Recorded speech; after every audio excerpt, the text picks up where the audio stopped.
Hey guys, this is Neek and Rez, and this is She Wolf Alchemy. Today we're talking about resisting growth.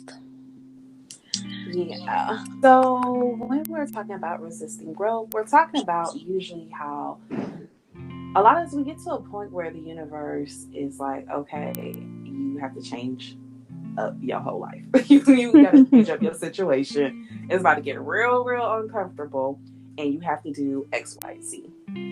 And for a lot of us, there are some of us out here that's just like go gung ho, like yes, I can do it, blah blah blah.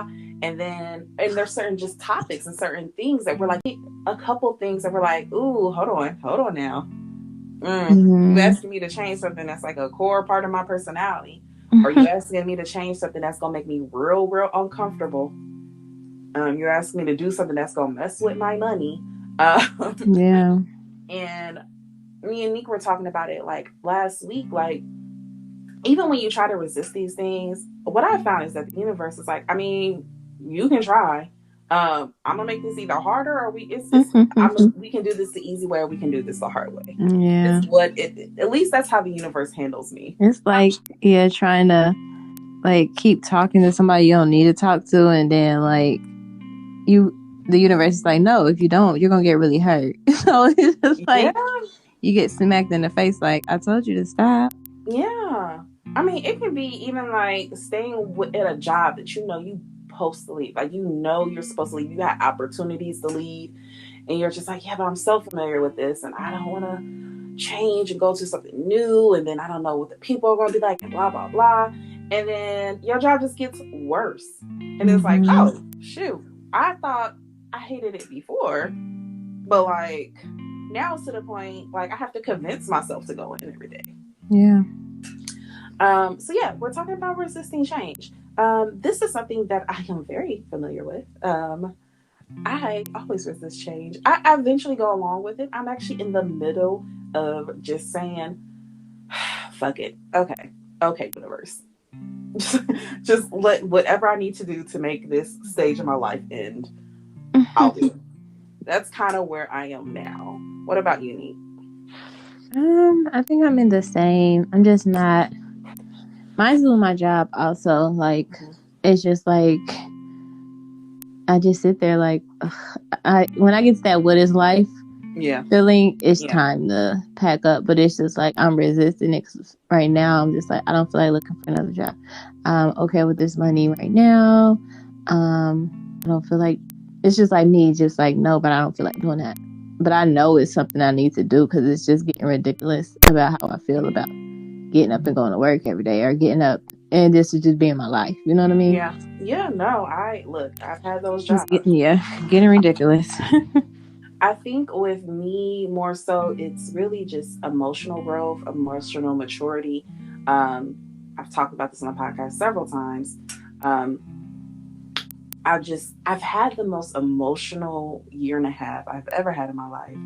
I don't know. So we did do a meme drop of like zodiac signs. So we got a couple people out there that they're into the zodiac. But so if y'all know, I'm going through like my Saturn return, which is supposed to be like this period of your life between ages 28 to like 30, depending on when you were born. It's between those ages where like basically the universe comes and like shake your whole world up, and it's supposed to force you to grow. And the way that it's described is like, okay, you're going to have your world shaked up. And if you just do what you're supposed to do, go with the flow, learn your lessons, you know, you'll be rewarded at the end and your life will be set on the right track. And if you don't, it's like, we're going to keep repeating this. So cool. We going to keep repeating these lessons for you. Um, and like, that is where I am. I'm in the middle of that and I do not like it. And mine has just been really emotional. Mine has been dealing with my emotions. I am usually not an emotional person. I'm really good at hiding my feelings. I'm really good at not feeling. I'm really good at just being like mad for a second and then being like, okay, delete, and then going about it. In this last year and a half, I have not been able to do that. I have had to sit with my feelings. It's been really, really hard. It's been really, really mind opening. It's been very draining. It's been very draining. But you've been doing it, but it has been trying. Yeah, But you yeah. actually have been, I think, growing from it. But yeah, it's draining in itself. Yeah, and I would like it to stop. But, you know, I'm now at the point because I've tried to stop it. And I was doing several things to just be like, you know, no, I'm going back to my old me. Yeah, no, the universe was like, oh, we about to make you so emotional. And, you know, if you're not an emotional person, when you go through something, when you start acting emotional, you don't know what to do. It's odd. It's like, oh my, it's like, you know, what is this dewy substance coming from my eyes? Like it's an out of body experience. It's like, coming from her. right. So Neek is a Pisces. I am a Gemini. It's like, damn, Neek, is this what you be going through? Y'all like feeling stuff. Is this what it's like on a daily basis? Don't do me, okay? I'm an air sign. We don't do that. So it's been very interesting. I'm finally at the point where I'm just kind of like, okay, whatever. I will do whatever I need to do to make this stop, so I can go back to not go back because I guess I'll be a new person, but so I can stop going through the process part, the growing pains part. You know, I want to be at the rewards part now. So we'll see. Hopefully it's coming soon. Yeah. I'll check back in with you guys in December. And I'm going to be like, so guys, I said fuck it. And, you know, now, now the universe is told me it's fine. It's fine. So first things first. So when we're talking about resisting growth, usually it's resisting change, essentially is what it comes down to. For a lot of us, change can be scary because it's the mystery of the unknown.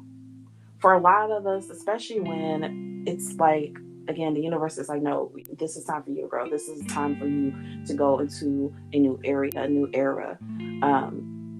We don't know in the beginning exactly what that is going to look like. Right. We don't know what it's going to look like to be working at a new company, to be now promoted to the supervisor, what it's like to now, what does my love life look like now that I'm having all these feelings? What does it look like if I go back to school? It's the fear of the unknown, because when you're asking yourself to change, changing one part of your life usually has a ripple effect on everything else. And it's like, okay, yes, if I go back to school, okay, I have my degree, I can probably make more money, I'll probably be happier because I'll be doing something I actually like. Okay, but I have a child, so who paying for childcare? Okay, I can't work my full-time job, so what would I be doing? Also, I need a job that's going to work around my school schedule. So what does that look like? How am I going to pay my bills? Do I have to take out several? There's so many other things that, you know, having that change touches on. And I know for me, sometimes when I'm in that process, thinking about all the things it affects overwhelms me and makes me extremely anxious.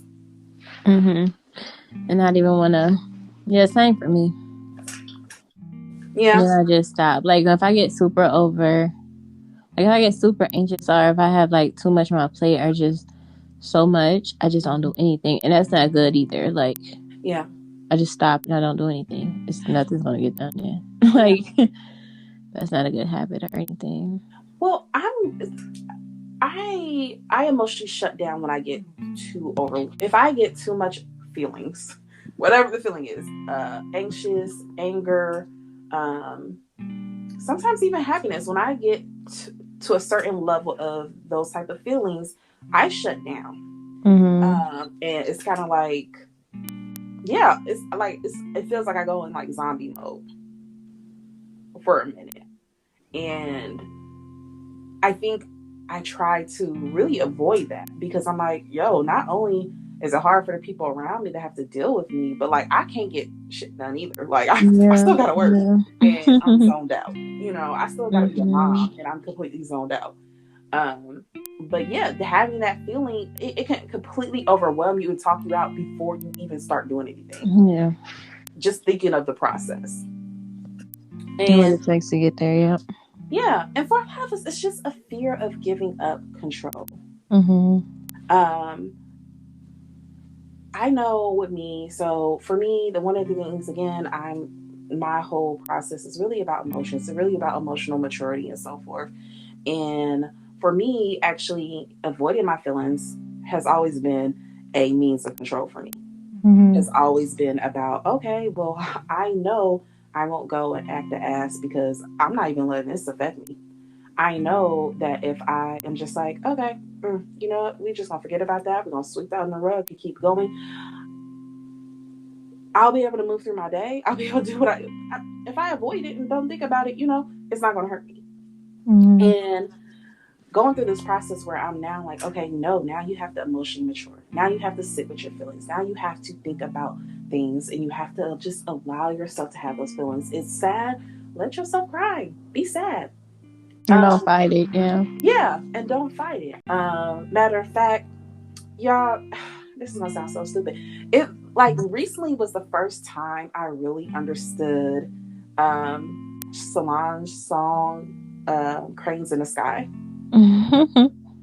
And I was listening to it. This was a couple months ago, but I was just like, yeah, because she goes through this part where she's like, I try to run it away. I try to sex Girl, it. That's my favorite song. I try to sleep it away. And I was like, oh, yeah, that is my life. That's what I'm like. Have you never listened to the words? I feel that song used to be on repeat. I like the melody. I just, I really wasn't paying attention to the words. I was just like, yeah, girl, I like this beat. Who is the producer? Yeah, but I was listening to it, a couple months ago, and I was just like, oh shit, yeah, girl, it sounds like you was in a depressive episode. I hear you. Yeah, she always was going through stuff, but yeah. But that song gives me life, yeah. Yeah, but no, like that's what it felt like to me. Like that was me trying to have control over my emotions, over my situations, because and I feel like I'm very open about my mental health on here. Like I went through my first like major depressive episode last year for the first time in like 10 years. And kind of like what she said, like trying to do everything else to get yourself out of that. And it just makes it worse because it's like, no, you need to feel this. You need to have this feeling. You need to get to the core of why are we feeling this? Yeah. And and that's for me. Your episode might look different. It might be a whole different cause. I do not want everybody to feel like that's what you need to do. But that's what it was for me. And yeah, this whole year has been a process of me learning not to run from it. For me not to occupy myself with people so I don't have to think about it. For me not to have to occupy myself with different projects so I don't think about it. Me not having to occupy myself with my work so I don't have to think about it. Like, I was telling you lately, like, I feel like I've been in isolation this last year, but like way more so than just like quarantine. Like one, I'm in Atlanta. We was quarantined for all of 3 weeks. Like that was it. After 3 weeks, we were like, you know what? We opening back up the strip clubs. I don't know what y'all other cities doing, but we opening back up the strip clubs. But I've been like really isolated, and I feel like it felt like the universe wouldn't allow me to not be isolated. There was a period of time where I was able to like play games with the universe, and then it just came to a point they're like, okay, so I'm stripping everybody away from you. And that's literally what it felt like. It was like, no, you're gonna sit by yourself with yourself.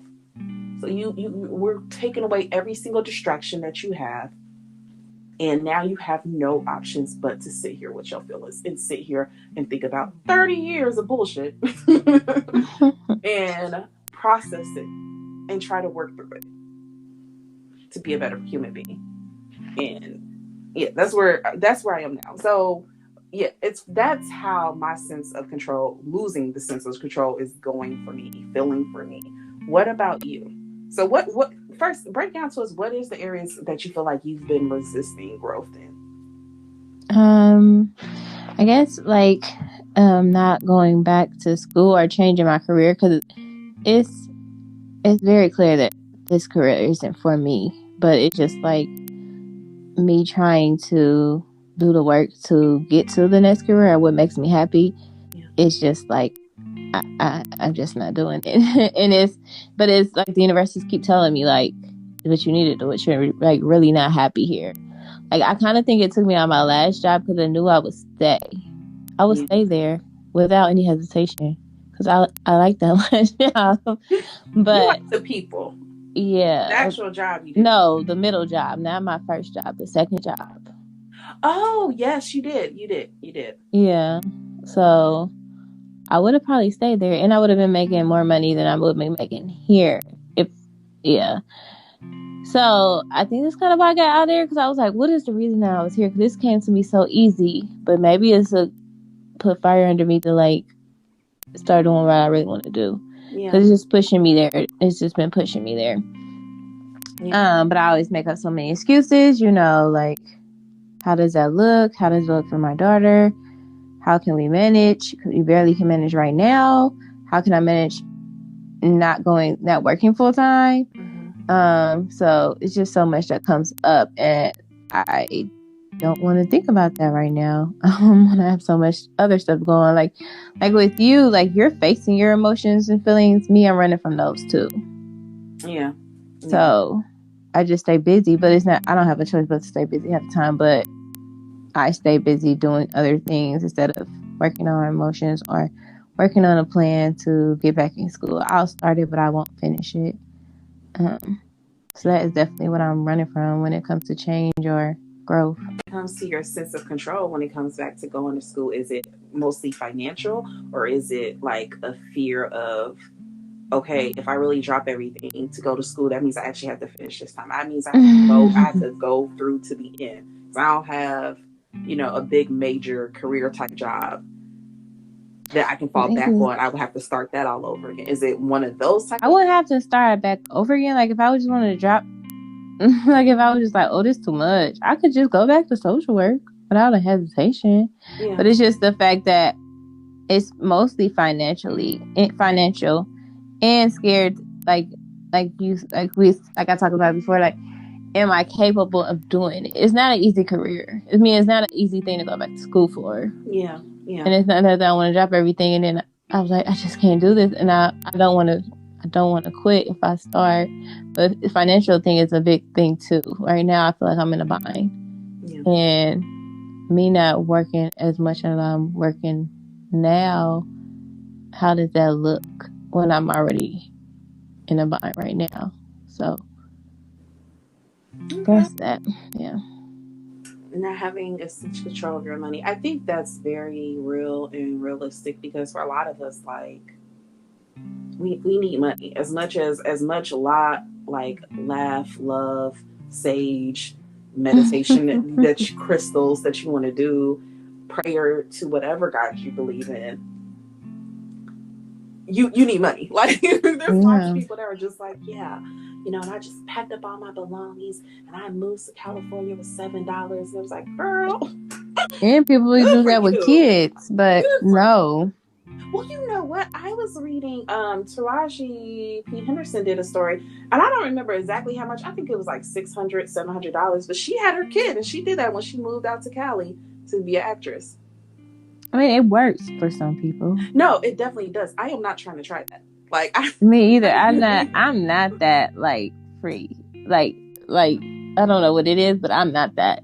Like it has to be some type of plan, especially when I put my kid in a situation. Like no. Oh, definitely. No. I know some people, like friends of family that moved, like they just wanted to move out of Dayton and they moved to Atlanta, and they were in a homeless shelter. There until they got a place, but then they got like a really big, nice place. Like it's worth their way, and they had 2 kids at that time. Yeah, see. But it's just like, no, I can't do that. Right. No, it has to be a laid out plan, detailed.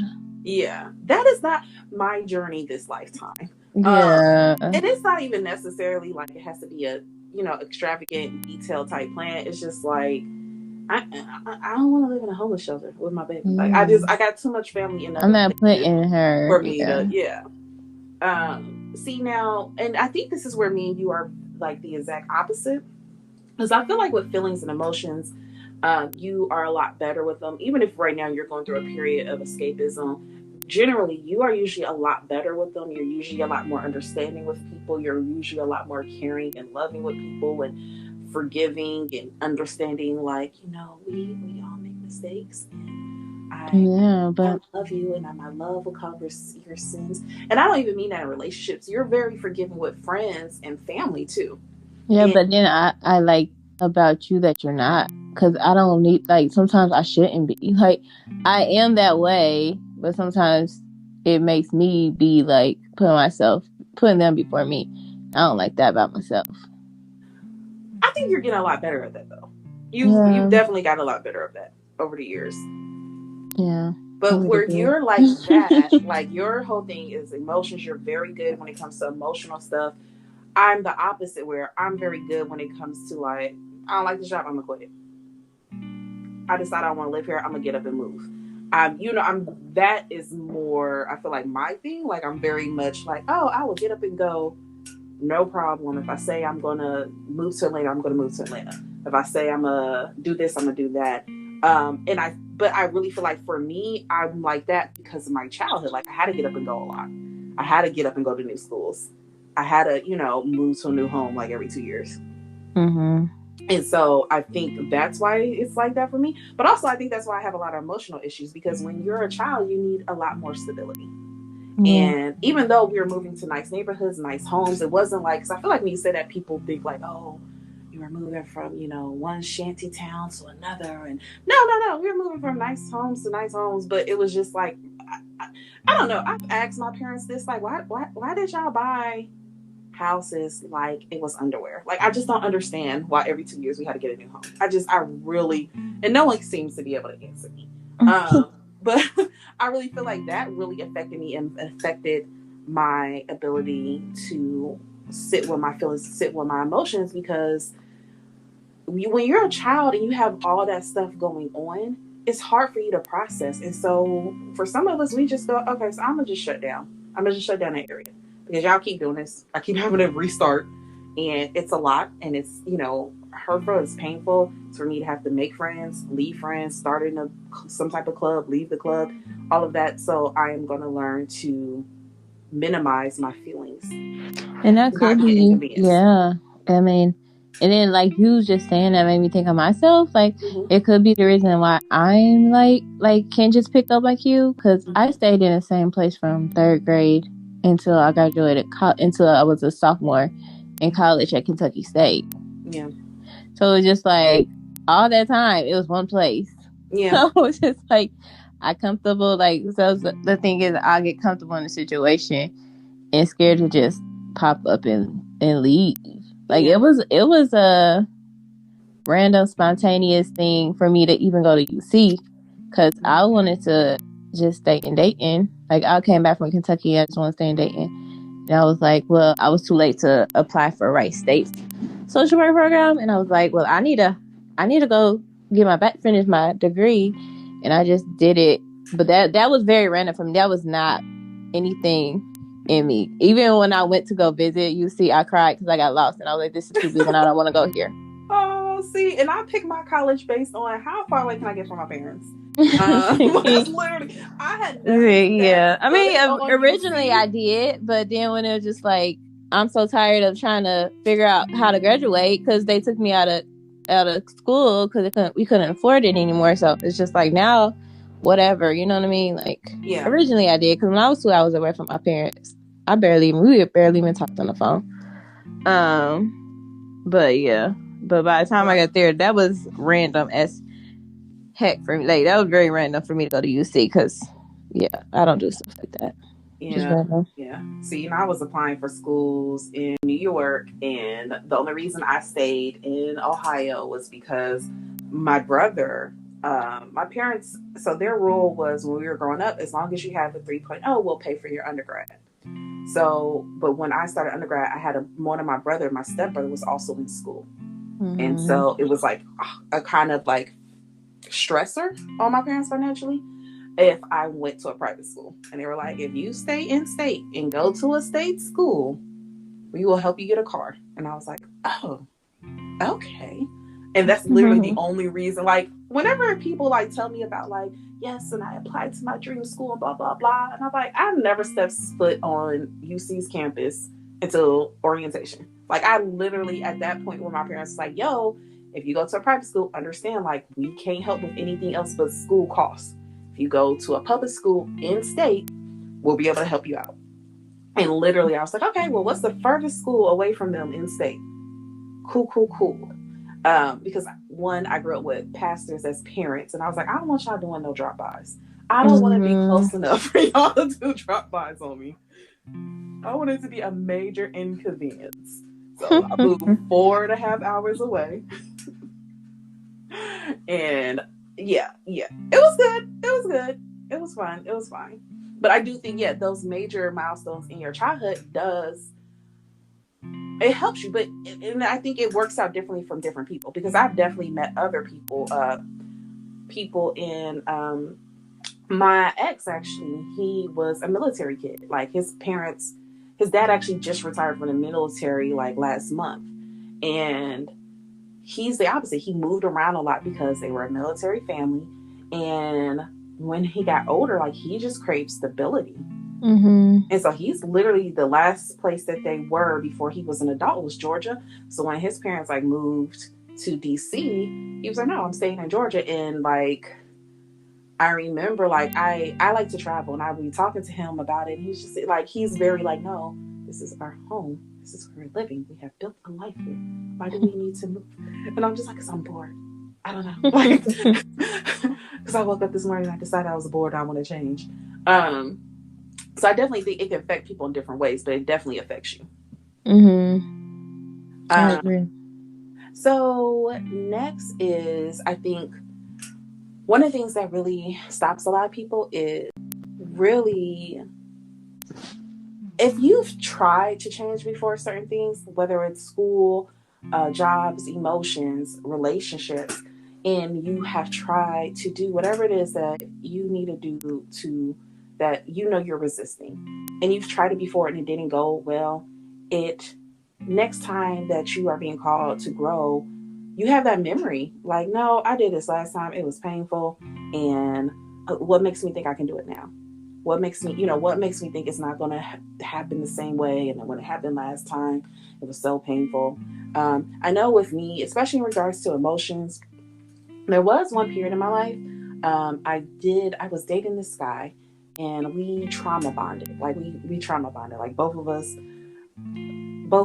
us needed to be in somebody's psychiatric hospital at that time. And we both bonded over the fact, like, hey, they haven't caught us. And like, I really tried. They haven't caught us though. Yeah. I mean, they eventually caught him, but yeah.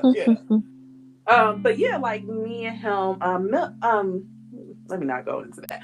But with him, I remember trying to be a lot more open and a lot more honest about my feelings, really feel my feelings, because we were able to bond over a lot of things I have never explored with another person, whether it was friends or a romantic relationship. There was a lot of stuff that I had never opened up about. And because he was so open about it, it made me feel secure in being open about it. And that situation ended in flames. Like, that situation ended in like Pearl Harbor type dramatic flames. And after that, I remember just being like, no, and we're shutting all the way back down. Mm-hmm. And when I was like reading all my self-help books, and I was going back to therapy, and I was doing all this stuff, and I'm being told, like, you have to learn to feel your feelings. You have to learn to be emotionally mature. You can't just get up and leave every time someone makes you mad. Which, at that time, I was like, I disagree. I've definitely been doing that for 30 years. It has been working. But when I was being told that, and I was like thinking about it, like, it was hard, because I'm like, yo, the last time I tried this feeling shit, I was in pain like I've never been in pain before emotionally. Yeah. And it lasted a while. Like, even once I was like, yo, I'm not doing this no more. It was still a sensitive topic. It was still a soft area for me for like 2 years. Mm-hmm. Matter of fact, afterwards, Yeah, for like 2 years afterwards. Matter of fact, I feel like I was so defensive. Every guy I dated after that, I was defensive. I was very quick to leave. I was very, you know what? I don't like the way you cut your steak. I feel like that's a red flag. Your wrist is just real flimsy, and I feel like that's telling me you're gonna be flimsy in a relationship. We not doing this. And like, I was just for like 2 years, I was just very hard on men, and not even them. Like even friendships, during that period, I was very good to be just like, okay, bye. We don't have to be like, I'm not trying to work anything out with anybody. And I've always been like that with jobs, but even that period, like that's the period where like every 8 months I had a new job. But yeah, like when I was like working on it over this last year, like I still do to this moment. I actually had therapy, and me and my therapist were talking about all sorts of things, but he likes to keep touching on like, hey, are you interacting with other human beings at a normal level yet? And I'm like, no. But we check in, and even with him, like we will check in on like, how am I doing? Am I processing my feelings? Am I actually explaining to people, hey, that hurt me? Am I being honest? Hey, you can just tell that person you miss them. Even if you walked away, you can just like, hey, I miss you. You can say like, hey, you know, our friendship means too much to me, and you can allow yourself to allow that friendship to mean something to you, because that's also another thing. Like I was quick to be like, no, bye, end it, and like really would just not think about it until someone brought it up. And even over the last couple weeks, like when I'm talking about it in therapy, I still have like flashbacks of, remember the last time you did this? Remember the last time you told somebody you missed them? Remember the last time you were like soft and sensitive with a person? How did So that you work? saying you can even tell them you miss them even if you're not trying to? Yeah. Well, you know, I had a situation with C. I'm not gonna put that person's business on blast. But we like had got into it. Like we had got into it. This isn't somebody that like I'm like, oh my gosh, yes, I'm gonna marry you type person, but like I missed them. And I did. I actually reached out to them and was like, hey, I miss you. And they're like, I miss you too. And we were just like, cool. Like it was refreshing to be able to do that. Because before, like, even when I told you, you were like, this is the first time I think in our whole friendship I've ever seen you reach out to someone from your past. And it really, really was. And it was almost like a practice. Yeah, it was almost like a practice test, or like practice homework. Like I definitely feel like I've been getting little things happening lately where it was just like, hey, this is a opportunity for you to practice being open and honest about your feelings. Hey, this is the opportunity for you to actually sit here and really think about how you feel about this and what you're going to do about this, and not just ignore the problem. And so I've been trying to practice it more, but I definitely still have those moments where I have flashbacks from the past and I don't want to. Um, yeah, where I just literally don't want to. And I'm like, no, I don't want to forgive them. Like, I don't have to sit around being mad, but like, I don't want to forgive this person. I don't want to think about this. Now, what about you? Is that a thing for you? Like, do you, whenever you're trying to do something where you're trying to grow in, past failures or past times that it hurt, does that stop you? Or you're like, no, I leave the past in the past? No, I think even like trying to go back to school, like I know how it was when I started that task, and how it was just like, oh, okay, I can do this, but it's just like it got to be too hard. The first time it was just too overwhelming. I was just a little freshman in college, and it was just like, I'd rather party than be serious about school. But then when I tried afterwards, when I was a little bit older, it was just like, okay, and I couldn't manage it with work. So, and now I just like give an excuse like, okay, now I have a kid, so how am I gonna manage that with work? How can I manage it when I didn't have a kid? So just like every time that I tried, it was like a failure. But who knows if I was really actually putting in the whole heart trying? You know what I mean? Like It just always something came up. So I just think that's going to be the same way, I guess. Yeah. And it kind of stops me. Well, also, I think you're also in a different place in also kind of like you were saying earlier, where you're like, yeah, I like that second job, and I moved to this new job, and I hate it so much. And now I'm like, did y'all make me move here because I would have to force myself into finally addressing the fact that this is not what I want to do, and I need to start doing the thing I want to do. I think you're also in a different place now, though. You know, before you had back on and be comfortable, where now it's like, not really. Nothing's making me comfortable. Yeah, girl, you and me both. You and me both. I feel like one of the things, at least with me, especially as of late, like when it comes to past issues coming back up, it is, and I don't want to make light of PTSD, but that's what it feels like to me. Like I can sometimes have thoughts and I feel like I'm back in that moment. Like my heart is racing, like I'm back in that moment. I am sweating like I'm back. Like I can be shaking like I'm back in that moment. I feel that same exact anger I felt in that moment. And that's how it stops me when I'm in this process of change. Like when I say I'm getting flashbacks, it's not just like, oh, I was so stupid. Oh well, and go about my day. It's like, no, I'm now heated all over again. I'm now having a whole imaginary conversation in my head about what I should have said. Yeah. Yeah. It's a whole thing.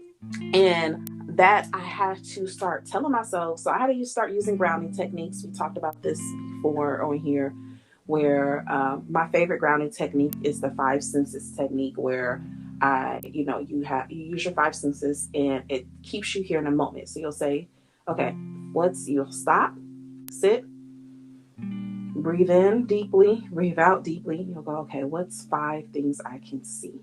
Okay, I can see my office desk. I can see my TV. I can see my bed. I see my mirror. I can see my feet. And then you'll go on to the next one. What's 4 things you can hear? What's 3 things you can smell? What's 2 things you can touch? What's 1 thing you can taste?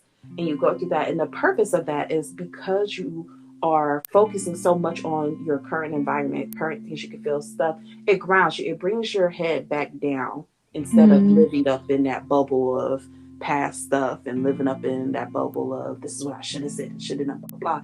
You're now grounding yourself back to the present. And that's something I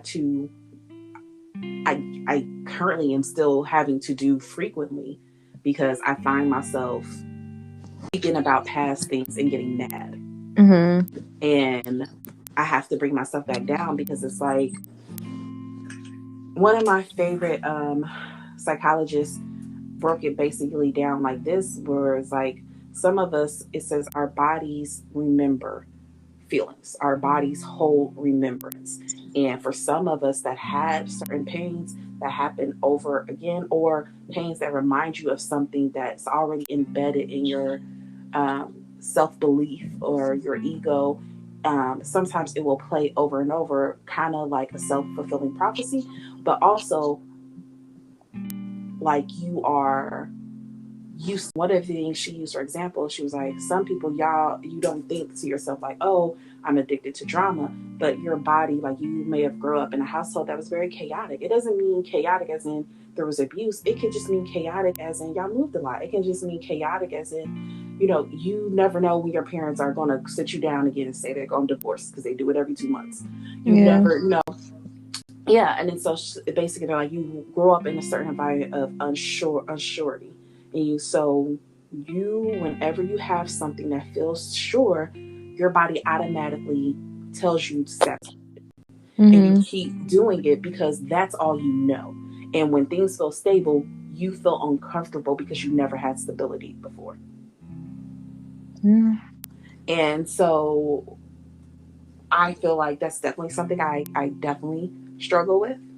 I definitely self-sabotage when it comes to relationships, whether that's family, friends, or romantic. I feel like that's definitely something I self-sabotage.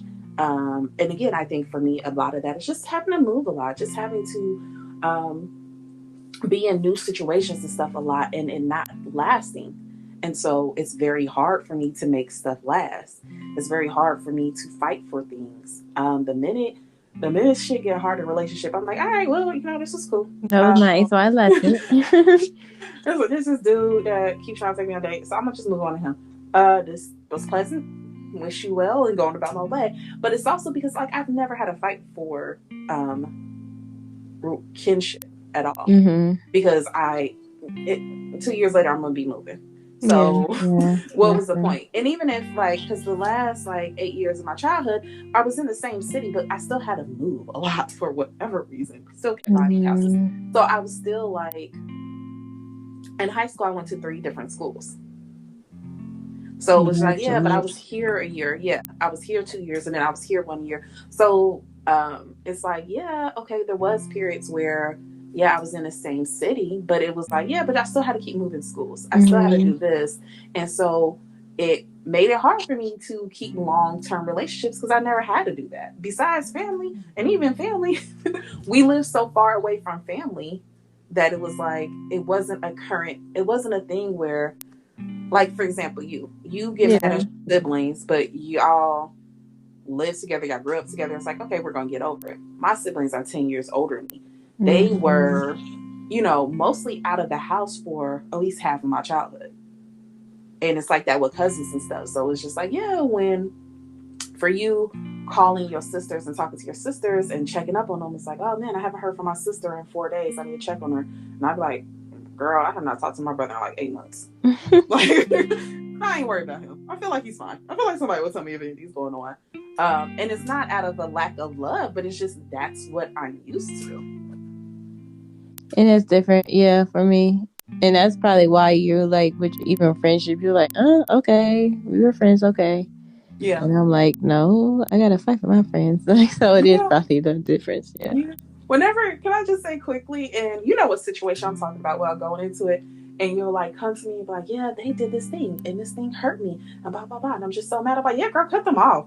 And then you'll come back and be yeah, we talked, and I'll be for what? And you'll be going through your kumbaya, recap, and I was just okay, fascinating. Anyway, my mind really just be y'all just really be making these friendships last. That is absolutely fascinating to me. Yeah. I'm sorry, I cut you off. What were you about to say? No, you're fine. That's what I was saying. That is the reason you cut friends off, I'm sure. Yeah.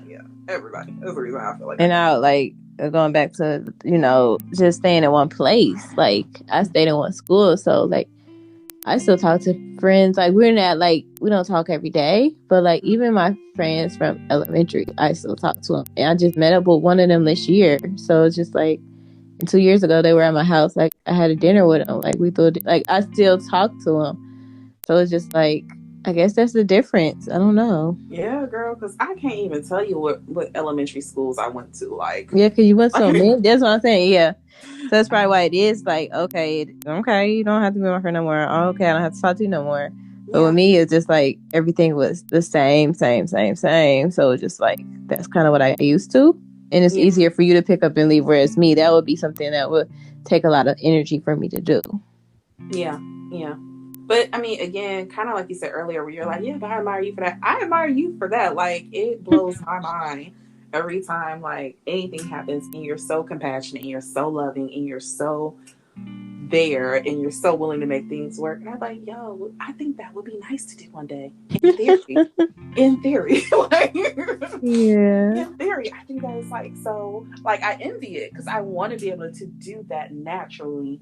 In theory, I want to be able to do that naturally. And sometimes I just want to not be able to care. So I get it too. Yeah, definitely. So kind of what we touched on before, another thing when it comes to growth and we're being asked to change and we're being asked to have some type of growth, one of the things I think is a part of resistance is that ripple effect, kind of I talked about earlier. In order for us to grow and to change, you're usually that growth and change is going to affect other areas of your life. Mm. And it's like, am I ready? Because if I do this one thing, this one thing, okay, that's okay. Doing this one thing, that is something. But if I do this now, it changes 5 other things. Yeah. And am I ready for that? For me, I know, like with emotional growth and just really understanding myself and understanding feelings, going through that, it had, like, I had to cut out I had to go through isolation to do that. Mm. I had to be isolated for that to happen. So that hurt a lot of things because, you know, sometimes people don't understand that. Also, I didn't do it in the nicest way because, like, me, but I'm gonna try to do better next time. But like, that's one thing. Like, I had to change, like, being able to go out and hang out with folks and be able to, like, be on the phone all day and text them. There are like 8 different people within an hour, whatever. And it's like, now pretty much you and my mom are the only people I talk to. Me and Treva talk every now and then. Well, no, me and Treva hang out like once every 2 months. She will call me like, where have you been? What are you doing? And I'm like, yeah, you're right, I do need to come out. I need to do something. But also it affected, like, I had to let go of certain friendships. I had someone who I was very close with. I had one of my other, like, you and her, like, my only long-term friendships. No, wait, that's not true. There's like 3. And I had to let go of one of them because me and them were trauma bonded. Like, me and them bonded over how toxic we were. And so with me being like, yo, hey, this is toxic. It's not even funny. This isn't funny no more. This is toxic. I can't do this anymore. I have to change. They are like, what do you mean? Like, they did not, they are in a place where they want to change. And I had to let go of that friendship because it kept bringing me back to a state in a place where I'm like, no, I can no longer be that version of myself. Yeah. It is good you realize that and recognize it, though. Yeah. And I've had periods in my life that has came up before, and I just resisted it. That's not the first time something has happened that made me be like, yo, I think you guys have outgrown this relationship, this friendship. And I just resisted it. And kind of, again, when you resist stuff, it just gets worse. Yeah. And that's exactly what happened. Like, me resisting it and coming back and like, no, you're my homegirl. And they're a beautiful person. I still love them, but I had to, like, let go of that because, again, like, you keep trying to bring me back to a version of myself that I no longer want to be, that I no longer even find attractive. But yeah, so, like, it touched on a lot of things. It did touch on my job, a lot of the stuff I'm going through. A big part of the change I'm going through with emotions and so forth is recognizing that I want to be cared for. And that's very hard for me because I'm always the caretaker. Yeah. A big part of, matter of fact, my actual first name is Latin for she who cares for the world. And a big part of my personality is why I'm in the field that I'm in, is taking care of people, of handling stuff. I for most of my life, I like being the go-to person. It's in me. I feel uncomfortable when someone I care about, I love, or just someone I know is struggling, and I feel the need to jump in and take care of it. Yeah. And one of the things that, like, one of those ripple effects is I had to sit and be like, yo, it'd be really nice if you felt comfortable enough to let someone do stuff for you. It would be real, real nice. And I don't mean like buy you stuff or whatever. You know, I've had friendships like that. I've had relationships like that. Of course, I have family like that. But, like, really take care of you emotionally. It'd be really nice if you came and you had someone that you could sit down and just be like, you know, I have it rough. It has been hard. And they're like, okay, let me be your therapist now. Yeah. Let me be the active listener now. Let me just let you vent and be there for you and just be like, girl, I got you. I hear it. And of course, me and you do that for each other, but it's not something I do on a it's not a normal part of friendships, relationships for me. I always feel the need to do that. But as I'm growing, I'm like, no, you need that for you.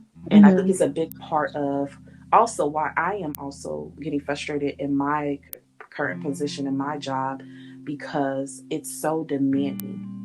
And it was one of the things that made me realize, like, hey, you spent so much of your life doing so much for others, and then my job is me doing so much for others, and then as a mom you then come home and you do for things even more. Yeah. And it's like, when do I get a break? It never comes. So yeah, that was my ripple effects. What about you? I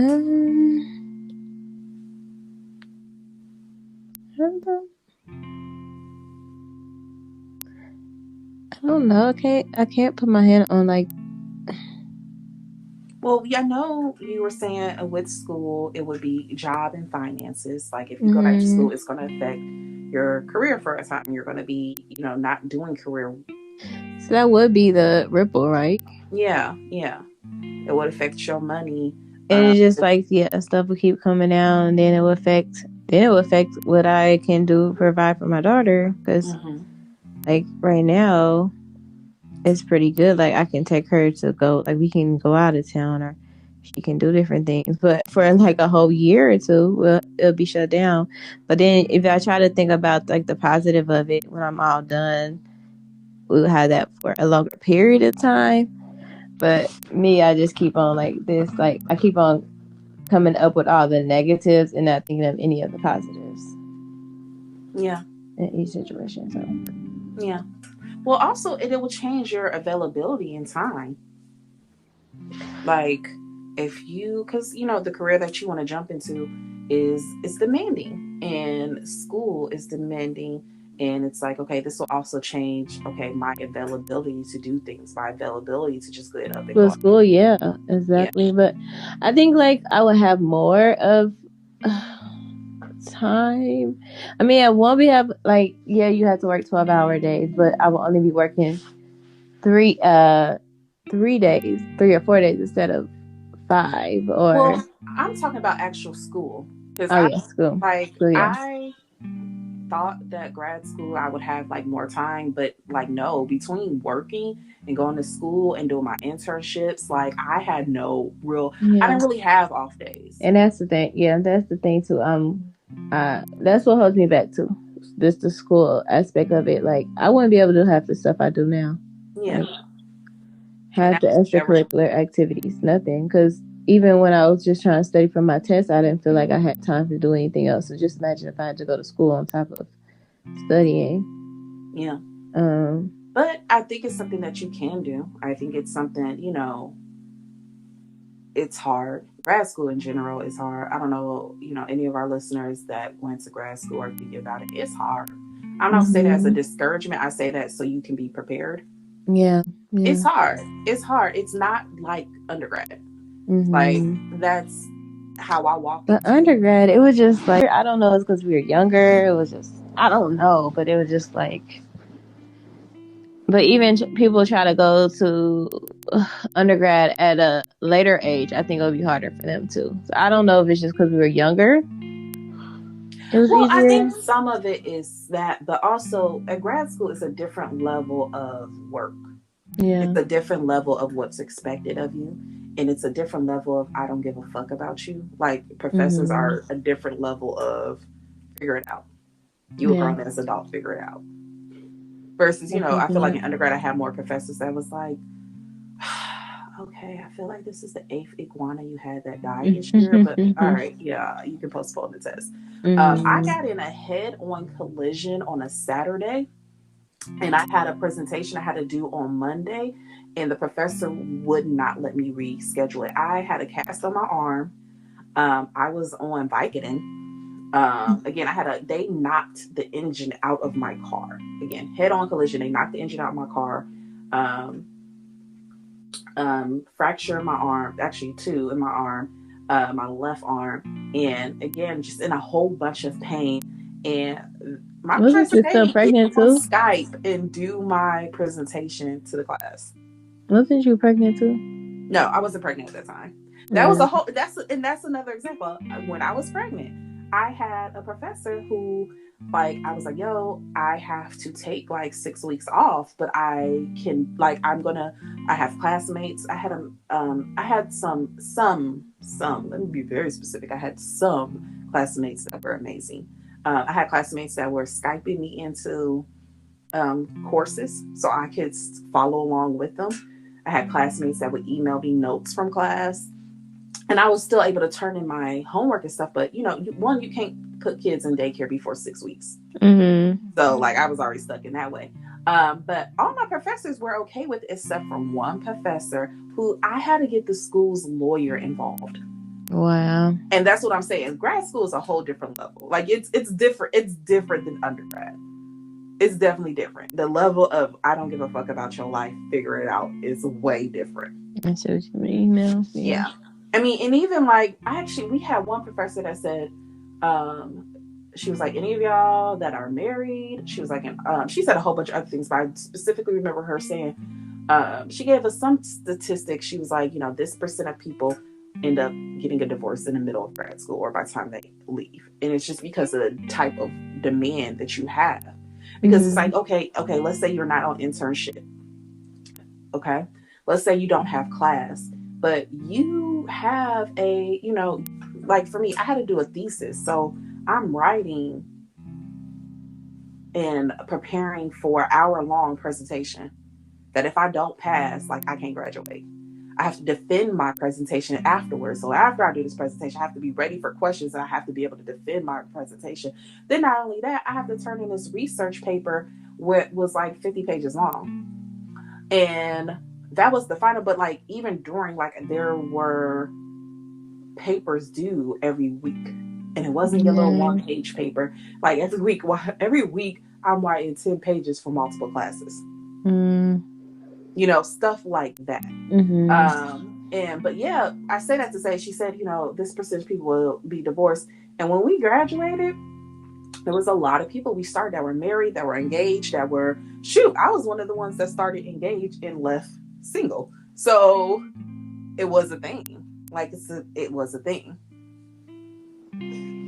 I just never thought about it that, yeah. But I feel bad now. You can do it. I feel bad. No, you can do this though. And it's something I think you actually have to do. I think there's no way around it. I think it's something that I think you're being forced. Maybe it's not that you have to do that, but I think you are being forced. It's being forced to change. Yeah, it's a change that I need to make. Yeah. I don't know what it is, but it's a change. That's what I was telling you the other day. Like, it's bad because I don't really know what the change needs to be, but it's something that needs to happen. And so, well, I think the biggest part of that is just being open to change and being open to the opportunity and being open to like, okay, this seems like this is feeling good. I like doing this. Let me hustle to try to see if this is something I can make happen. Because even I'm there with you when it comes to jobs. Like, this is the first time in my life I am unhappy at a job, but I don't have a plan. Yeah. And the reason why is like you, like I think I am now ready to leave my given field. And I don't know what to do. And I'm like, I know I feel the need. I feel the calling of you're about to be moved. Like I feel the calling of the universe just being like, what you've been doing the last 7 years is not what you're about to be doing going forward. And I don't know what it is, but I can feel that in me, that sense of like, yeah, this is not it. And so it's just like, okay, so I'm just open, being prepared, and I'm trying to be ready for when opportunities come. But yeah, I feel you. And that goes back to what I was saying earlier about like the feeling of not knowing when you're being called to change. That's scary. You just don't know what to do. Yeah. Yeah. So wrapping it up, we're going to talk about ways to overcome it. One of the biggest suggested ways to overcome your fear when it comes to resisting change, when you're being asked to change and you're like, I can't do it. My comfort zone, I'm scared, don't like not having control, all of that. The biggest thing that a lot of books and a lot of therapists will tell you is, one, really sit there and ask yourself, why am I resisting this? It sounds real simple, but honestly, there's a lot of changes I need to make that I did not ask myself why. I did not ask myself why this was something I was so terrified of. And I know for me, when I really sat and asked myself when it came to the emotional stuff, my fear was that I felt like I was a house of Jenga, the game. Like I was a tower of Jenga, and it felt like, no, if I start looking into my emotions, sitting with emotions, allowing myself to feel, it's like when one person pulls that piece, and it's like, I'm not sure by pulling this piece, all this shit ain't gonna fall down. You're right. But you gotta take the chance to try to see. Yeah. But before I asked myself that, like, I was just like, I don't know, I don't know. It sounds like something I don't want to do. But when I really sat there, I was like, okay, but why? And it's like, oh, because this is how I've operated for 30 years. And I don't know if I actually sit with my feelings and allow 30 years of stuff to process. I don't know. I don't know what that version of me looks like. And I don't know if that version of me can survive that, because that version of me never had to do that. And now I'm in a more vulnerable state. So just ask yourself why, yeah. Yeah. Now, do you know your reason why you think you're resisting? I mean, it's the same. Like, no, I guess I don't know my real reason. I think failure is the real reason. Yeah. Yeah. Scared of failing, like scared of taking all these risks to try to do this thing and still not getting what I want, like, out of it. And that's pressure for me. Yeah. Like if I was to go back to school, nobody would know. Probably you, because I talked to you, or I had some of my family that helped me. But I really want to tell people. I just want to do it because I don't want the questions, how is it going, or this or that. Yeah. Let me just pop up, invite you to a graduation, like, because I don't need that pressure, like, or on my back about it, you know. Yeah. I think that's valid, and I think that's very real. Feel a fear of failure, of not being able to complete it, and then not only like how you feel about it, but like now how does this look to everybody else? Now, the next thing they recommend is that you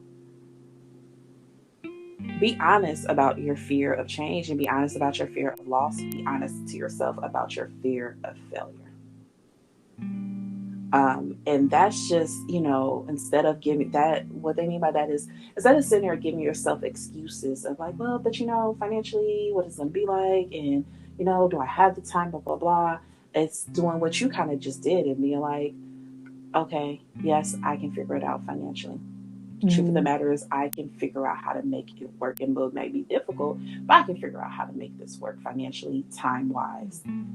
But I'm scared I'm going to fail. I don't know how to make that work. I don't know how to make, And the same thing with me. Like, for me, it's like, yeah, you can sit there and say, like, well, because, being more of, having more of a stoic approach to things is, makes life easier. And, emotional people seem like they have a hard time, blah, blah, blah. I can really sit there and use those excuses, or I can sit there and be honest with myself and be like, you feel like if you open Pandora's box, all type of shit is gonna come out.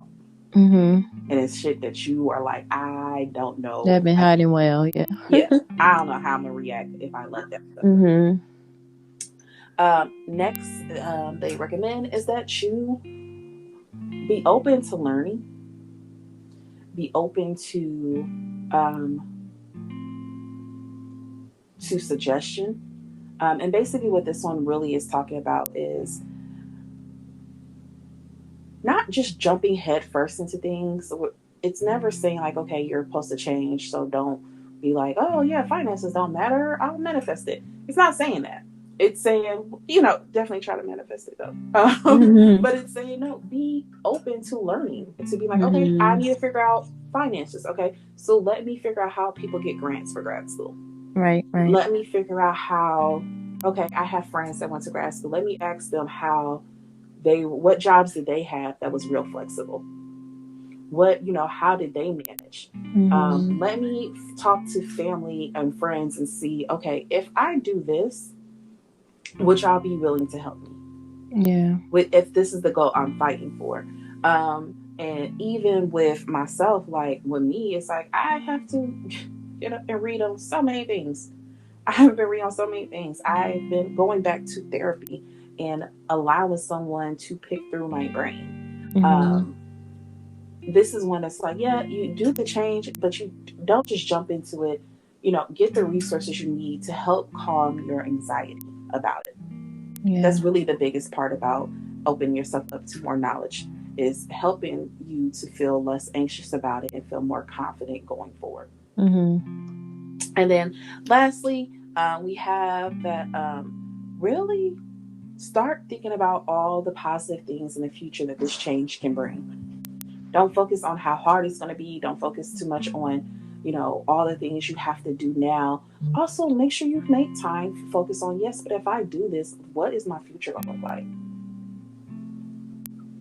Does my future And look think like, about that instead of like the negative, you know what I mean? yeah, keep those things in mind. Like, okay, for me, it's like, hey, happy, healthy relationships where Mm-hmm. like can be a thing. Like, hey, Yeah. you don't have to like pick up and leave every two every 2 to 3 months. You can like, hey, a big one for me that I love thinking about that helps me is, hey, your daughter won't have the same issues you had. Mm-hmm.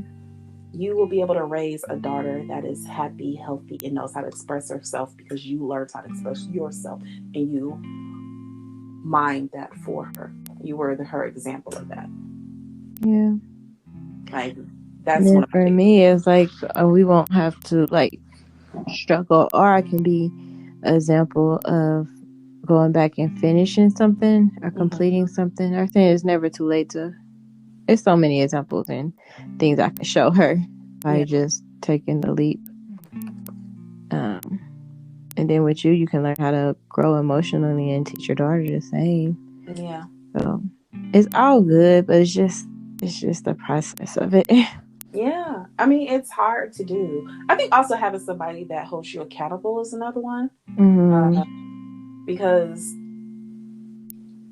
I think, especially when things get too overwhelming, it's nice to have someone to just remind you, even if you get mad at that moment. Like, I know I've definitely had moments with you where I was mad about certain situations. And you're like, okay, but did you say you're gonna try to, work things through? No, maybe calm down. Maybe go back to that conversation later. And I'm like, no, because I just no.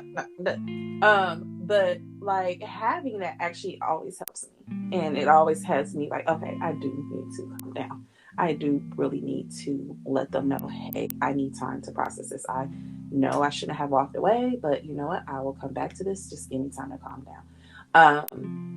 And that helps a lot. Having Mm-hmm. someone that reminds me, like, no, this is what you said you were going to do, Yeah, even if it doesn't feel good during the moment. but the accountability does help Yeah. for me too. Now, before we wrap this up, guys, I said we were going to come back this week and we were going to do a check in on if we practice resting over this last week. So, Neek, did you practice your rest? I think yours was mental rest was the one you were supposed to be practicing this week, and you had another one. You had two. It was mental and spiritual, but I did not. Man, Wait, what was mental? accountability, Meek. I did not, did not. It was too much going on. You did have a busy Um, week, though. You had mhm, unexpected events pop up, though. You had mhm. major unexpected events pop up. Yeah, definitely. I mean, me being around my family is helpful, even though it was a bad, a devastating situation. But like, I don't know, could this count for anything? But just like sitting back and laughing and talking to family and seeing family I haven't seen in a while, that helped me. I mean, I came there for a sad occasion, but just being around my family helped me feel better. Like, it made me feel happy. Like I was telling you, I felt happy to be there. Maybe I just didn't want to be at home. I don't know. Or No, at I work. think that's. I But don't it think it really counts helped as me. rest Like, though, because it it wasn't really, really rest.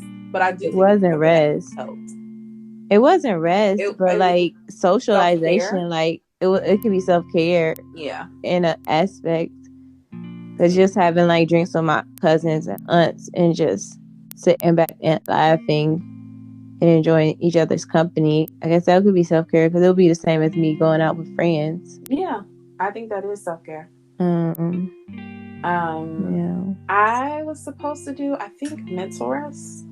I did a little bit of mental rest. I did do some meditation once last week. The hardest part is my mind is racing a lot these days. It's really hard for me to focus. So meditation for me goes, okay, clear your mind of everything. Deep breaths. What is that noise? What is Kari doing? Dang, did I take that chicken out? I am so hungry. Okay, I need to, like, that's how it ended up going. And then I'm like, oh no, go back to breathing. So I only was able to do it once last week, but I will say I actually ended up doing some physical rest. And what I mean by that is like today. So I think I told you guys I have insomnia. I've been clinically diagnosed with insomnia for over a year now. And I had another, like, I could not sleep. It's been like, it was like 36 hours since the last time I slept. And I woke up and I was like, okay, I need to not go to work. But then I felt guilty for not going to work. So I got up and started working anyway. And I felt so sluggish. I just felt my body just being like, I mean, you can keep trying if you want to, but this is not going to go how you think it's going to go. And I called in. I was like, hey, you know what? I need to take the rest of the day off. I am not feeling well. I cannot function well. And I did. I allowed myself to just took a half day. And then I allowed myself to actually just sleep. And that's another thing. Like, a lot of times when I take time off, I actually end up doing work still. And this time I didn't. This time I was like, nope, you need sleep. So you're going to get some sleep. And I did. That's good. Yeah. So you don't do none of that stuff. we trying. We gonna let's try again next week. Let's try to do one next week. I'm gonna try mental again. I'm gonna try meditation again. I think I had mental and spiritual. I can try that again. Okay, so we'll check in next week, and if you guys are doing it, please let us know under the comments and so forth. On anything we push. Like, hey, by the way, I did my mental check-in and it was great. But until next Thursday, that is all. And you guys have a great week. We will see you next Thursday. Bye.